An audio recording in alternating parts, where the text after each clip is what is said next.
All right, Shalom, Shalom. First and foremost, I'd like to give all honor, praise, and glory unto Yahweh, Bahashem, Yahushua, Bahashem, Ruach HaKodesh. Double honors to the elders and apostles, a great millstone who rule well. Peace and salutations to the elect scattered abroad. All right, this is Brother Barbazal here with a lesson, and Lord willing, it's edifying. All right, so this lesson will be entitled The Spirit of Prophecy. All right, and, this is like a kind of like a slight response because I was watching the Apostle Tahar's video going into, if you don't know the Bible or if you don't know the prophecies, then you don't know the Bible. All right, which that's true because you have a lot of different, anti-Christians, a lot of these different, individuals who believe they know the Bible, who may even know that we're in the end times, but when it comes down to, breaking down the specifics, going into, the beast, all right, going into, how, salvation will take place when it comes to what the MOTB is, they don't go in depth into it. And you're supposed to, be specific. It's not just a broad, we at the end times. You have a lot of people going to say that, oh, we living in the book of Revelation. And that's all that they know. And, we're not just living in the book of Revelation. It's prophecies all throughout the Bible, man. Going into, you go to the book of Matthew, the book of Isaiah, even prophecies in the book of Genesis that haven't come to pass yet. So throughout the whole Bible, we understand that there's prophecies, in the Apocrypha as well. See? So I'm going to start off with Revelation 19:10. It says, "And I fell at his feet to worship him. And he said unto me, See thou do it not. I am thy fellow servant and of thy brethren that have the testimony of Yahushua. Worship Yahweh, for the testimony of Yahushua is the spirit of prophecy." All right. So you're not going to the testimony of Yahushua if you're not preaching about the prophecy.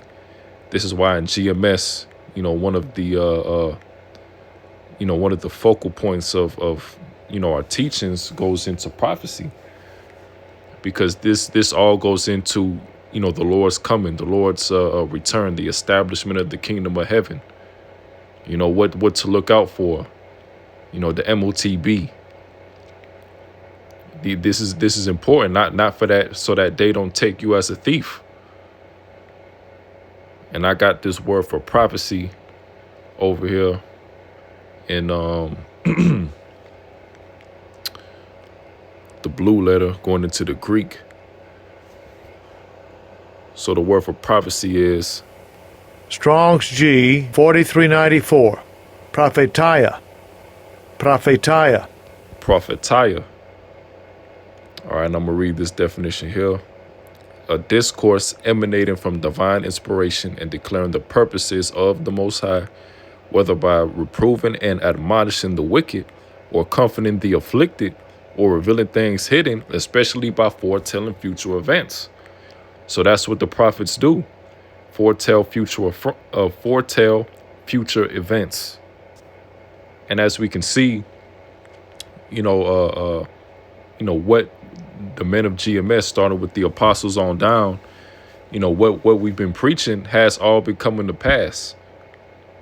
Going into, of course, the wars, the rumors of wars, the MOTB, getting ready to be implemented, the signs of the Lord's coming, the chariots, all this stuff is happening. And you have to be able to, get into this stuff, read and break these things down. This is the book of 2 Peter 1:19, Salakia. It says, "We have also a more sure word of prophecy, whereunto ye do well that ye take heed, as unto a light that shineth in a dark place, until the day dawn and the day star arise in your hearts." Yeah, so we have a more sure word of prophecy. It's going to be individuals, right, prophets in the end times that's going to have the truth. And it says, as unto a light that shineth into a dark place. Yeah, because, those men of the Lord are the light that shineth in the dark place. Going into a world that's built around going against Yahweh Bashim Yahushai, darkness all around. The light is the wisdom, knowledge, and understanding. All right. It says, until the day dawn and the day star arise in your hearts, knowing this first, that no prophecy of the scriptures of any private interpretation, for the prophecy came not in old time by the will of man, but holy men of Yahweh spake as they were moved by the Holy Spirit. So the Lord ultimately got to be dealing with you. All right. In order to, discern the prophecies, in order to break down the scriptures correctly and, apply this, to your daily life, having faith that these different prophecies will take place. You see? So this Amos 3:7, it says, surely the Lord Yahweh will do nothing but revealeth his secret unto his servants, the prophets. So the Lord is ultimately going to reveal, these different mysteries of the scriptures to the prophets. Is, they going to have the 100% truth. The scripture's going to, that we have an unction, right, from the Holy One, that we know all things.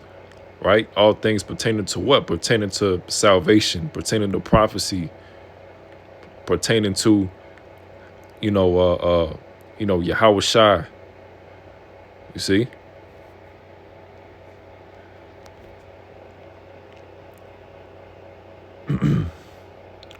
Matthew 16:3, it says, and in the morning it will be foul weather today, for the sky is red and lowering. O ye hypocrites, ye can discern the face of the sky, but can ye not discern the signs of the times? Yeah, kind of. We definitely at the end. And as being in the end, we looking for the signs of the Lord's coming, being those watchmen, constantly watching the news, the world events, and filtering it through the scriptures.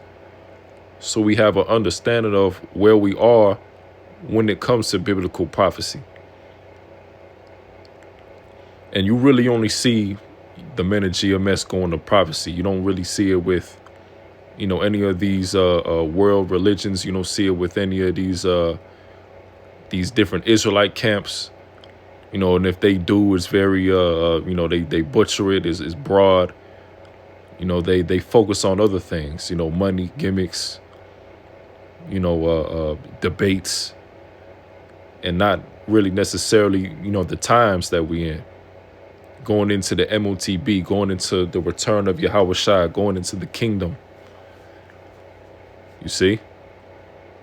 So it's only so, that's just something to look for. If you're looking for, those who's teaching in truth and sincerity. 2 Esdras 15:1, it says, behold, speak thou in the ears of my people the words of prophecy, which I will put in thy mouth, saith the Lord. So the Lord has sent men down, of course, to preach. The Lord isn't just going to give you, one day you're just going to wake up and have this understanding. No. The Lord is going to have teachers to teach you. Verse 2, and cause them to be written in paper, for they are faithful and true.